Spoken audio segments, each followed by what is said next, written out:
కాబట్టి పిల్లరా,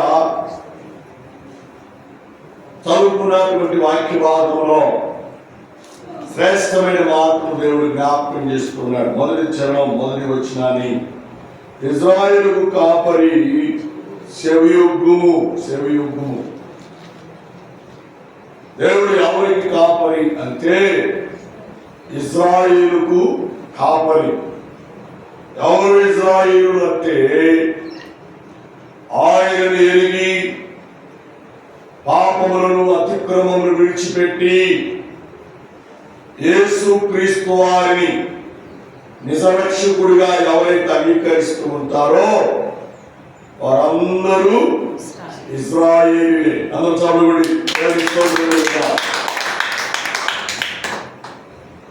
దేవుని ఎరిగినటువంటి ప్రజలందరూ కూడా ఇజ్రాయేలు. అసలు ఒక సమయంలో కులాలు మతాలు ఏమి లేవండి. కానీ ఆ రోజుల్లో అగ్ర కులం ఏదంటే బ్రాహ్మణ కులం. బ్రాహ్మణ్స్ ఏం చేశారు అంటే అందరిని విభజించి పాలించాలనే ఉద్దేశంతో వాళ్ళు ఒకళ్ళు భూమిలో పుట్టారని, నడలో పుట్టారని, కొందరు తొడలో పుట్టారని, కొందరు గుడ్డుదారు పుట్టారని, ఇట్లాగా విభజించి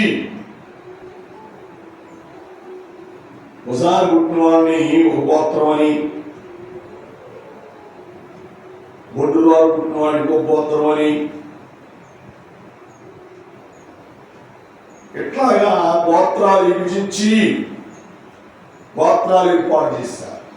కానీ మన దేవుడు అలాగే చేయదా. ఇజ్రాయేలు కాపరి అంటే ఎవరు ఇజ్రాయేలు అంటే అందరూ యేసయ్య నమ్ముతారో వారందరూ ఇజ్రాయేలులే. వారందరూ కూడా దేవుని కుమారుడు, దేవుని కుమార్తె. దేవునికి స్తోత్రం. హల్లెలూయా. మరి మధ్య కాలంలో ఎస్సీలుగా ఉన్న మనం చర్చికి వెళ్తే ఎస్సీ వాదా రద్దు అంటారు. ఎస్సీ వాదా రద్దు అంటే ఎస్సీలకి రిజర్వేషన్ ఉన్నాయి, ఏదో ఉద్యోగాలు వస్తున్నాయి, ఎస్సీలు ఏదో అగ్రవర్ణాలు ఏదన్నా ఇబ్బంది పెట్టి పొలవెత్తి తిరిగితే ఎస్సీ ఎస్టీ కేసు పెట్టి వాళ్ళు ఇబ్బంది పెడుతున్నారని, ప్రాంతానికి వెళ్ళే వాళ్ళందరూ ఎస్సీలు కాదు, బీసీసీ క్రిస్టియన్ అని ఈ యొక్క ఎలిగేషన్ తీసుకొచ్చి హైకోర్టు, సుప్రీంకోర్టు ఏదో ప్రతిపాదన తన మీద తీసుకొచ్చిందని ఇండియా దేశం అంతా కూడా అట్టుడిపోతా ఉంది.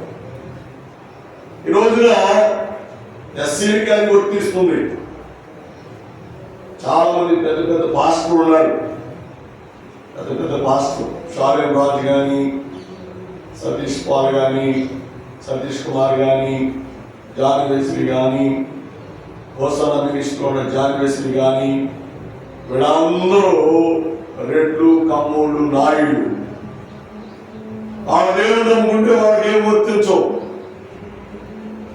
కేవలం ఎస్సీలుగా ఉన్న వాళ్ళు చర్చికి వెళ్తే ఎస్సీ వాడా రద్దు. అంత భయంకరం. ఆ దేవుడు వాక్యం సాగిస్తూ ఉంది. ఎన్ని రద్దు చేసినా, ఎన్ని దేవుడు మన లోకంలో ఉన్నటువంటి అధికారులు, ప్రభుత్వాలు మన దగ్గర నుంచి ఎన్ని తీసేసినా నాకెవరున్నారు? ఇజ్రాయేలు కాపరి ఉన్నాడు. కాపరి ఉన్నాడు. దేవునికి స్తోత్రం. హల్లెలూయా. ఇజ్రాయేలు కాపరి ఉన్నాడు. నేను ఒక సమయంలో మనకి ఆలయంగా నరసింహరావు గారు ఒక ఆయన పనిచేశారు. నరసింహరావు గారు ఆయన నేను వాదన పెట్టుకున్నా. ఆయన నన్ను పాస్ గారంటే నేను పాస్నే కదా, నా పిల్లలు బీసీసీ చేయంటే కుదరదు అంటే మళ్ళీ నీ పిల్లల్ని బీసీ చేయాలంటే మీ నాన్న బీసీసీ అయ్యి ఉండాలంటే మా నాన్నతో నీకు ఎందుకు బాబు, నేను ఒప్పుకున్నాను కదా, నా పిల్లలకి అంటే ఇవి మళ్ళా అంటే ఏంటి, ఎస్సీలుగానే ఉండాలి, బీసీసీ అలవాటు మన బీసీసీ ప్రతిపాదనలోకి వెళ్తే బీసీసీ సంఖ్య, క్రైస్తవ సంఖ్య పెరిగిపోయిందనుకో మన గవర్నమెంట్కి మళ్ళా ప్రభుత్వానికి ఇవ్వదు. అందుకని అటు వాణీలు ఇటు నీరు అంటే ఎన్ని విధాలుగా దేవుని పిల్లలైన మనల్ని ఇబ్బంది పెట్టడానికి ఇప్పటి ఉన్నటువంటి ప్రభుత్వాలు ప్రయత్నం చేస్తాం. ఏది ఏమైనా భూలోకంలో మనం జీవిస్తున్నాం అంతే, యేసు రక్తమే జయం, హల్లెలూయా. కానీ ఇశ్రాయేలు కాపరి మనకు తోడుగా ఉన్నాడు. ఆయన మనకు తోడుగా ఉంటే ఎవరు మనల్ని ఏమీ చేయలేరు. దేవునికి స్తోత్రం, హల్లెలూయా. అందుకని అంటాడు చక్కని మాట, ఇది దావీదు కీర్తన అంటాడు, ఇశ్రాయేలు క్షేమము కొరకు ఏం చేయాలి? ప్రార్థన చేయాలి. మనం ఎప్పుడు మన క్షేమం కొరకు మనం ప్రార్థన చేసుకోవాలి. రక్షించబడిన బిడ్డ కొరకు మనం ప్రార్థన చేయాలి. దేవుని పిల్లలుగా మార్చబడిన వారి కొరకు మనం ప్రార్థన చేయాలి. అప్పుడే దేవుని కార్యాలు, దేవుని క్రియలు దేవుడు మన పట్ల జరిగించి నెరవేర్చేవాడిగా ఉంటాడు అని దేవుని వాక్యం ద్వారా దేవుడు మనకు జ్ఞాపకం చేస్తున్నాడు. దేవునికి స్తోత్రం, హల్లెలూయా, హల్లెలూయా. అర్థమైందా? ఇశ్రాయేలు దేశం ప్రపంచంలోని చిన్న దేశం అంటే ఒక మాట మీకు చెప్పాలంటే మన తెలంగాణ ఆంధ్ర కలిస్తే అంత రాష్ట్రం, అంత దేశం అని. కానీ టెక్నాలజీలో, దేవుని జ్ఞానంలో చాలా బలమైన దేశం. హల్లెలూయా, హల్లెలూయా. వాళ్ళు వాళ్ళ దేశం మీదకి వచ్చే బుల్లెట్లను పడకుండా కొట్టడానికి నాకు ఒక పేరు పెట్టారు, దావీదు యుద్ధ కవచం అని పేరు పెట్టారు. దావీదు యొక్క కవచంలో రాని పెట్టి గిరగిర తిప్పి కొట్టాడు కదా, దానికి ఆ పేరు పెట్టారు, ఐరన్ డోమ్. దాని పేరు డేవిడ్ డోమ్. ఆ దేశం మీదకి ఏ బాంబు పడకుండా కొన్ని వందల కిలోమీటర్ల దూరంగా గుర్తించి అదంతా అదే పోయి దాన్ని కొట్టేసేసి, అంత టెక్నాలజీ ఇశ్రాయేలు ప్రజలకు దేవుడు ఇచ్చాడు. ఆమేన్, హల్లెలూయా. ఇప్పుడు నువ్వు, నేను, మన పిల్లలు, మనందరం క్షేమంగా బ్రతుకుతున్నాము అంటే ఇశ్రాయేలు దేవుడు మనకు తోడైంది, మనకు కూడా తగిన జ్ఞానాన్ని దేవుడు ఇచ్చాడు. మనం ఎలాగ బ్రతకాలో, మనం ఎలాగ మాట్లాడాలో, మనం ఎలాగ జీవించాలో, మన జీవన శైలిలో గొప్ప మార్పులు దేవుడు కలుగు చేశాడు. కాబట్టి ఆ దేవునికి మనము లోబడి, ఆ దేవుని చిత్తానుసారమైన జీవితంలో మనము జీవించువారుగా మనం ఉంటే పరిశుద్ధాత్మ దేవుడు మనకు సహాయం చేస్తాడు. పరిశుద్ధాత్మ దేవుడు మనల్ని ఆదుకుని ఆదరించి ఆయన కృపలో బలపరుస్తాడు అని దేవుని వాక్యం ద్వారా దేవుడు మనకు జ్ఞాపకం చేస్తాడు. చూడండి, వారిని తలంపు చేస్తాను, చదివి సహాయం చేయండి. ఆశావు చక్కని మాటలు దేవుడు మనకు తెలియజేస్తూ మాట్లాడుతున్నాడు. చూడండి, దైవ గ్రంథంలో నుండి చాలా శ్రేష్టమైన మాట, 23వ కీర్తన మొదటి చరణం చదవండి. 23 మొదటి చరణం. యెహోవా నా కాపరి, నాకు లేమి కలగదు. దేవునికి స్తోత్రం. లేమి కలగదు, ఇబ్బంది కలగదు, నష్టము కలగదు, తొందర కలగదు, అపాయము కలగదు. కారణం ఏంటి అంటే యెహోవా నా కాపరి. అమ్మా చెప్పండి అందరూ, యెహోవా నా కాపరి. చెప్పండి ఒకటిగా,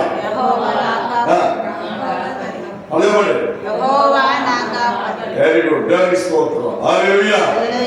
దేవుడు మనకు కాపరి, ఆయన మనకు కాపరిగా ఉంటే ఏమి లేమి ఉండదు. ఏ కొలువ ఉండదు, ఏ అక్కరత ఉండదు. అదే ఇజ్రాయేలు ప్రజల యొక్క బలం, అదే ఇజ్రాయేల్ ప్రజలకు ఉన్నటువంటి శక్తి. ఆమేన్, హల్లెలూయా. మనకు మనుషులు అవసరంలా, జనబలం అవసరంలా, మంది బలం అవసరమే. ఎవరుంటే చాలు, యెహోవా కాపరిగా ఉంటే చాలు. ఆయన మనకి ఏం కావాలో అవన్నీ ఆయన మనకు సమకూర్చి సిద్ధం చేస్తాడు. అన్ని దేవుడు మనకు ఆత్మీయతగాను పరిశుద్ధాత్మ దేవుడు తోడుగా ఉండి మనకు సహాయం చేసి మనల్ని బాగుపరుస్తాడు. దేవునికి స్తోత్రం, హల్లెలూయా. కాబట్టి పిల్లరా, యెహోవా నా కాపరి, నాకు లేమి కలుగదు. ఇజ్రాయేలు కాపరి మనకు తోడై ఉన్నాడు. యెహోవా నా కాపరి మనకు తోడై ఉన్నాడు. దానిలో మనం సందేహించవలసిన అవసరం లేదు, ఆలోచించవలసిన అవసరం లేదు. ఆయన మనకు కాపరిగా ఉండి కాచి కాపాడతాడు. ఆయన మనల్ని ఆదుకుంటాడు, ఆయన మనల్ని ఆదరిస్తాడు. దేవునికి స్తోత్రం, హల్లెలూయా, హల్లెలూయా. ఈ రోజున ప్రపంచ దేశం యుద్ధం జరుగుతూ ఉంది.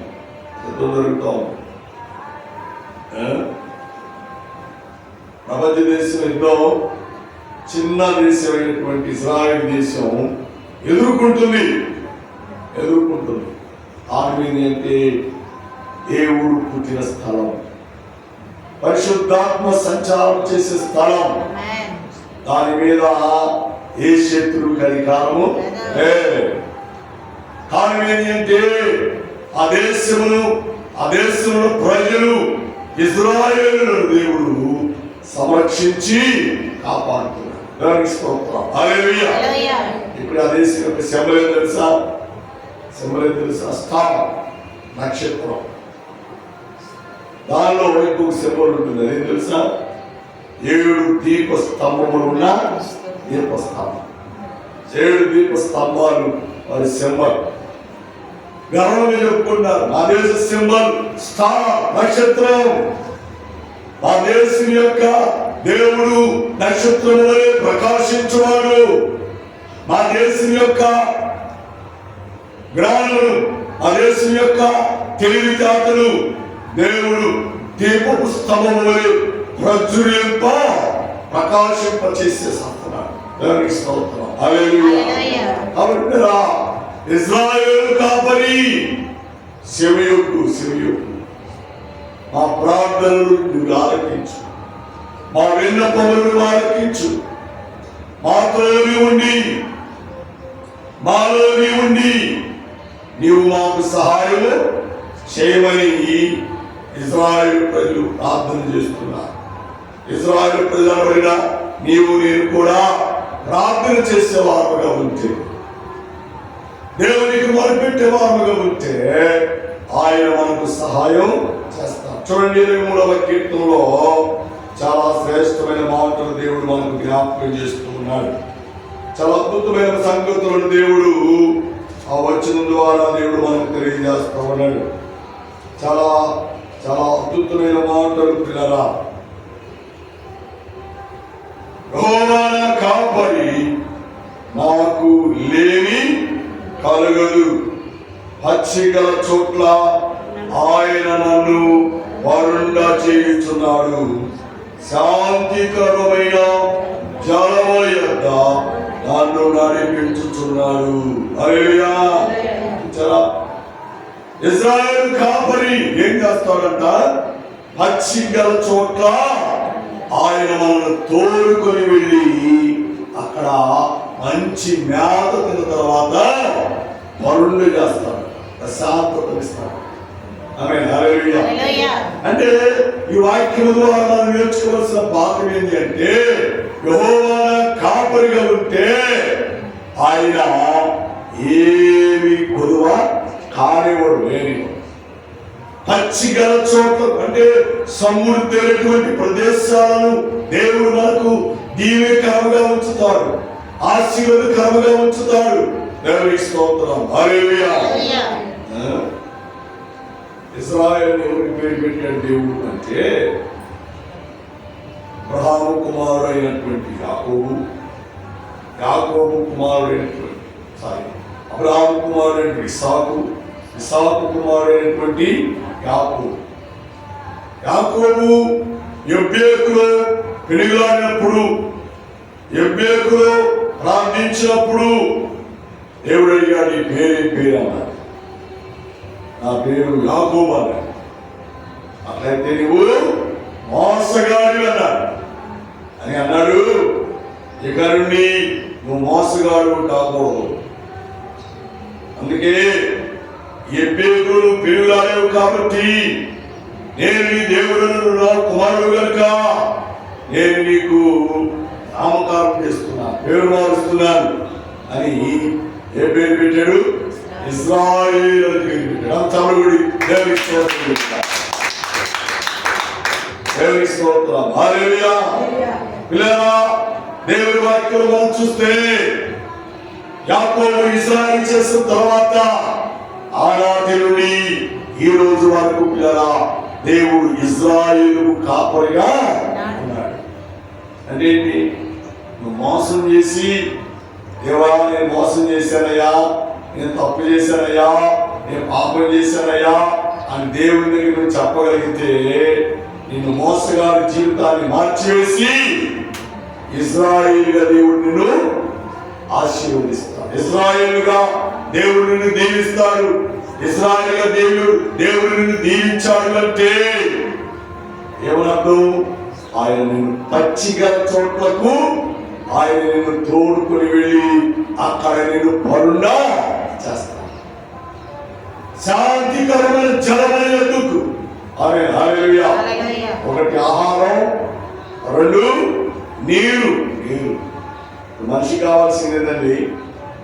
డబ్బున్నా లేకపోయినా, ఆస్తులున్నా లేకపోయినా మనిషి బ్రతకగలిగినటువంటి జీవన అవసరంలో మెయిన్ ప్రాముఖ్యమైనవి ఆహారము, నీరు. దేవునికి స్తోత్రం. హల్లెలూయా. హల్లెలూయా. అర్థమైందా? లేనుడేమో బోర్ల నీళ్ళు తాగుతాడు, ఉన్నవాడేమో మినరల్ వాటర్ తాగుతాడు. లేనుడు తాగే వాటరే చాలా మంచి వాటర్, ఉన్నవాడు తాగే వాటర్ అంతా కెమికల్స్ తో కలిసినటువంటి వాటర్.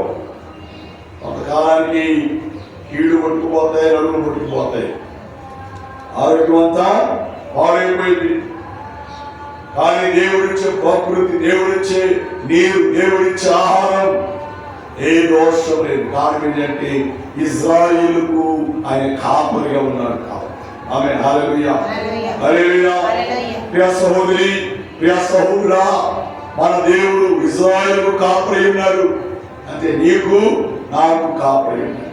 ఆయన కులాలకు కాపరి కాదు, మతానికి కాపరి కాదు, వర్గానికి కాపరి కాదు, ఒక తెగకు కాపరి కాదు. అందరూ ఆయనను దేవుడని వారి నోటితో ఒప్పుకొని, దేవుడని ఆయన వారి నోటితో ఒప్పుకొని పాప క్షమాపణ నిమిత్తము మారు మనసు రక్షణ పొంది బాప్తిస్మం తీసుకుని సంఘములో చేర్చబడిన వారందరికీ హల్లెలూయా, హల్లెలూయా, ప్రపంచంలో వారందరికీ ఆయన కాపరి అని దేవుని వాక్యము ద్వారా దేవుడు మనకు జ్ఞాపకం చేస్తున్నాడు. కాబట్టి ప్రభునందు మనల్ని మనము దేవునికి అర్పించుకున్నాం. మనల్ని మనము దేవునికి అర్పించుకొని సమర్పణ చేసుకొని ఇశ్రాయేలు కాపరిగా దేవుడు మనకు కాపరిగా ఉన్నాడు అని ఎరిగిన వారమై, గుర్తించిన వారు ఆయనకు లోబడి ఆయన చిత్తానుసారముగా మనం జీవించినట్లయితే, ఆయనకు లోబడి ఆయనకు మనం విధేయులుగా మన జీవితాన్ని మనం కొనసాగించినట్లయితే ఆయన మనకు కాపరిగా ఉండి ఏమి లోటు లేకుండా, ఏమి కొదవ లేకుండా, ఏమి తక్కువ కాకుండా అన్ని ఆయన ప్రజలకు ఆయన సమృద్ధిగా ఇచ్చేవాడై ఉన్నాడు అని దేవుని వాక్యం ద్వారా దేవుడు మనకు జ్ఞాపకం చేస్తున్నాడు. దేవుని స్తోత్రం. హల్లెలూయా హల్లెలూయా. మూడో మాట అంటారు చూడండి, 23వ వచనంలో, నా ప్రాణములకు ఆయన చాలా తెలుస్తున్నాడు. హల్లెలూయా. ఈ రోజుల్లో ప్రాణానికి సాధ లేక ఎంతో మంది ఎన్నో ఇబ్బందులు చెప్పలు పడుతున్నారు. ఎన్నో పుణ్య స్థలానికి వెళ్తున్నారు, తీర్థయాత్రలకు వెళ్తున్నారు, ఎంతో డబ్బు హెచ్చిస్తున్నారు, సమయాన్ని హెచ్చిస్తున్నారు. కానీ దేవుడు అంటున్నాడు, నేను మీకు కాపరిని, మీరు నా ప్రజలై ఉన్నారు కాబట్టి నేను మీకు మంచి ఆహారం పెడతాను, శాంతికరమైన జలములకు నడిపిస్తాను. మూడో మాట అంటున్నాడు. ఏమంటున్నాడు చెప్పండి రా, ఏమంటున్నాడు? మూడో మాట, నీ ప్రాణములకు ఆయన చాలా తీరుస్తాడు, నీ ప్రాణములకు విశ్రాంతినిస్తాడు, నీ ప్రాణములకు నెమ్మదినిస్తాడు. హల్లెలూయా. ఎవరంటే ఇశ్రాయేలు కాపరి. ఎవరంటే యెహోవా నా కాపరి చెప్పుకునే మనకు మన ప్రాణములకు ఆయన ఏం చేస్తాడు? శాద తీరుస్తాడు. ఆమేన్. హల్లెలూయా హల్లెలూయా. ఇప్పుడు ఏమైందంటే శాద తీరడం అంటే మనోళ్ళు అనుకుంటున్నారు, కన్నరబడి వచ్చాం, ఏసీ వేసుకుని ఇంటే ఏసీలోకి వెళ్తే ప్రాణం చల్లగా ఉంది, నెమ్మదిగా ఉన్నది శాద అనుకుంటారు. అది కాదు. శాద అంటే సికాకు లేకుండా, మనసు గలిబిలి లేకుండా, మనస్సు కురిగిపోకుండా, ప్రశాంతత. శాద తెచ్చడం అంటే ఏది ఏమైనా నాకేమి పర్వాలేదు, ఆయన నాకు కాపరిగా ఉన్నాడు అని చెప్పగలిగినప్పుడే మన ప్రాణములకు శాద తీరుతండి, మన ప్రాణములకు నెమ్మది కలుగుతుంది. స్తోత్రం. హల్లెలూయా హల్లెలూయా. అనుభవంలో నీ ఉండాలి అని పరిశుద్ధాత్మ దేవుడు కోరుకుంటున్నాడు. అలాంటి అనుభవంలో నీ జీవితాన్ని నువ్వు కొనసాగించుకొని నడిపించుకోవాలి అని పరిశుద్ధాత్మ దేవుడు నీకు తెలియజేస్తున్నాడు. సహోదరా సహోదరి, ఏ అనుభవాన్ని నువ్వు కలిగి ఉన్నావు, ఏ జీవితాన్ని నువ్వు కలిగి ఉన్నావో ఒకసారి ఆలోచించుకోవాలి అని ప్రభువు నేను హెచ్చరిస్తున్నాను. ఇశ్రాయేలు కాపరి, నాకు చెవి ఉందయ్యా, నా ప్రార్థన వినయ్యా, నా విన్నపము వినయ్యా, నా రోదన జరిగి నీవు నాకు కాపరిగా ఉండు, పచ్చిగల చోట్ల నన్ను పరుడు చేయి, శాంతికరమైన జలం ఎత్తుకు నన్ను నడిపించు, అలాగే నా ప్రాణములకు శాద తీర్చయ్యా. కాబట్టి ఆయన మన ప్రాణములకు శాద తీర్చే దేవుడు. మన డబ్బు ఎక్కువ లేకపోవచ్చు, ఆస్తులు ఎక్కువ లేకపోవచ్చు, మన పిల్లలకు ఇంకా ఉద్యోగం రాకపోవచ్చు, మన స్థితులతో మారకపోవచ్చు, కానీ మన దేవుడు మనకు కాపురిగా ఉంటాడు. కాబట్టి ఎవరు మనకి శాంతి, ఆ ప్రాణములకు శాద తీరుస్తున్నాడు. ఆమేన్. హల్లెలూయా. సంతృప్తి కలిగిన జీవితం దేవుడు మనకి ఇచ్చాడు. ఆమేన్. హల్లెలూయా హల్లెలూయా. చూడండి, 4వ మాట అంటాడు, చక్కని మాట, తన నామమును బట్టి నీతి మార్గములు నన్ను ఏ మార్గంలో? నీతి మార్గం. అది అక్రమ మార్గాలు ఉన్నాయి, పాప సంబంధమైన మార్గాలు ఉన్నాయి, శరీర సంబంధమైన మార్గాలు ఉన్నాయి, శాపగ్రస్తమైన మార్గాలు ఉన్నాయి, నరకానికి వెళ్ళే మార్గాలు ఉన్నాయి. కానీ వాటిలో దేవుడు మనల్ని ప్రవేశింపకుండా ఏం చేస్తాడట? శాంతికరమైన మార్గంలోనికి మనం నడిపిస్తాడు, నెమ్మది కలిగిన మార్గం. ఆమేన్. హల్లెలూయా. యేసయ్య చెప్పాడు చక్కని మాట, నేనే మార్గం. యేసయ్య మార్గంలో మనం టెన్షన్ ఉండదు, మనకి టెన్షన్ దిగుండదు, చింత ఉండదు, చికాకు ఉండదు, ఏముండదు, ప్రశాంతం ఉండదు. ఆమేన్. హల్లెలూయా. దేవుడు ఉన్నాడు, దేవుడు తీసుకొస్తాడు, దేవుడు ఉన్నాడు, దేవుడే సహాయం చేస్తాడు. యేసు రక్తమే జయం. దేవుని పిల్లలకు శాంతికరమైన మార్గాన్ని దేవుడు మనకి ఇచ్చాడు, టెన్షన్ లేని మార్గం, ఇబ్బంది లేని మార్గం. ఆమేన్. హల్లెలూయా. ఒకసారి ఆలోచన చేయండి, ఈ సంవత్సరాలు ఎన్ని సంవత్సరాలు, అన్ని సంవత్సరాలు దేవుడు నీకు శాంతికరమైన మార్గాన్ని దేవుడు నీకు ఇచ్చి నడిపించుకుంటా.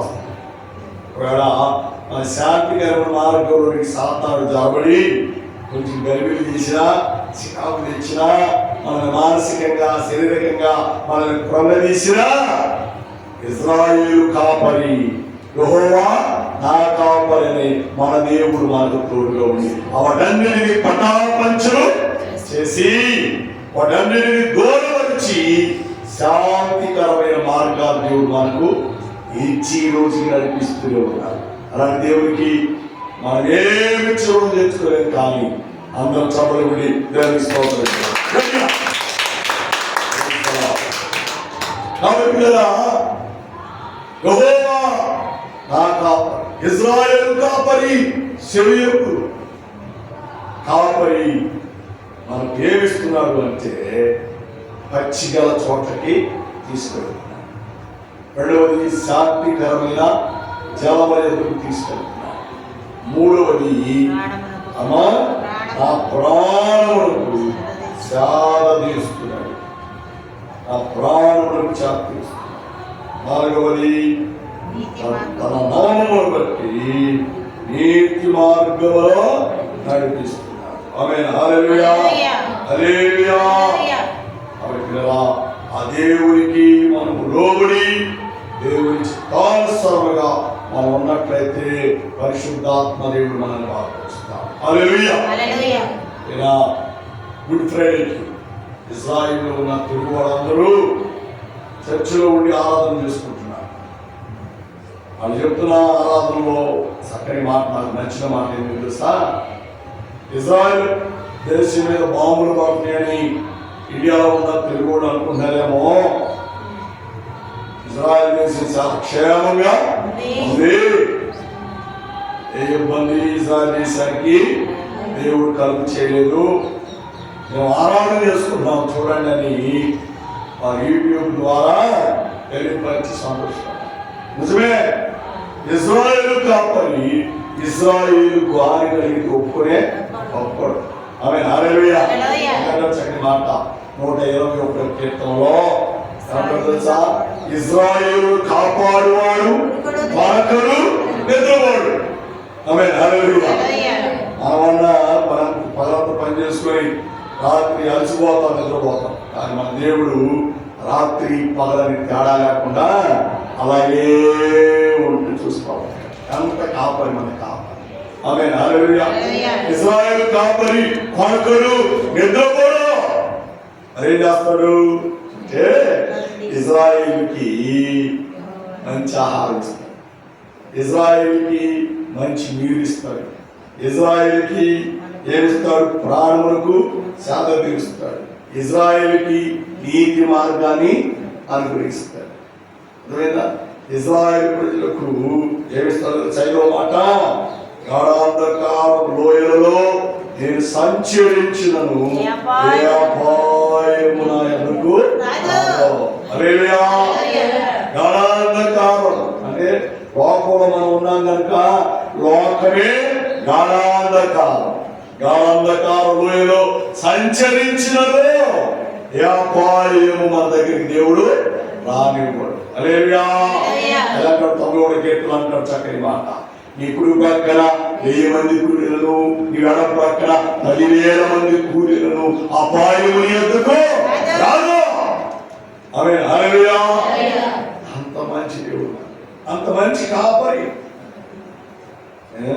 భార్య భర్తలు వివాహం అయ్యేటప్పుడు నాకు నీవు నేను నీకు కాపరి తోడుగా ఉంటాం, ఒకరినొకరు కాపాడుకుందాం, ఒకరినొకరు జాగ్రత్తగా ఉందామని ప్రమాణించాం. కానీ నిద్ర వస్తే ఎన్ని మర్చిపోయి నిద్రపోతాం. అని దేవుడు మనతో చేసిన ప్రమాణము ఈ రోజు అలాగే ఉంది. ఈ రోజు ఏమని? ఇశ్రాయేలు కాపాడువాడు కొనకడు నిద్రపోతాం. హల్లెలూయా. ఆయన వండర్ఫుల్ కాపరి, ఆయన మంచి కాపరి. అందుకన్నాడు యోహాను సువార్తలో 10వ అధ్యాయంలో, నేను కాపరి ఉన్నాను, నా గొర్రెల కొరకు నేను ప్రాణము పెడతాను, ప్రాణం పెడతాను. ఆమేన్. హల్లెలూయా. ఈ కాపరి కాపాడటమే కాదు, అవసరమైతే మన కొరకు ప్రాణం కూడా దానంగా చేశాడు. ఆయనే మన ప్రభువైన యేసుక్రీస్తు. మనం ఆరాధించేది ఎంత మంచి కాపరి. మనం విడిచిపెట్టక, ఈ మంచి కాపరికి మనం దూరంగా ఉండక, ఈ మంచి కాపరికి లోబడి దేవుని చిత్తానుసారముగా మనం జీవించి ఈ రాజ్యానికి, పరలోక రాజ్యానికి వారసులుగా, దేవునికి ఇష్టమైన ప్రజలుగా మనం ఉండి పరలోక రాజ్యానికి వారసులు కావాలని ప్రభు పేరిట, ప్రభు నామములో మనం చేస్తున్నాం. దేవుడి మాటలు, దేవుడి వాక్యాన్ని మనందరూ దీవించి ఆదరించి ఆశీర్వదించునుగాక. ఆమేన్, ఆమేన్, ఆమేన్, ఆమేన్, ఆమేన్. ప్రార్థించేద్దాం. స్థల వంచండి. ప్రార్థన.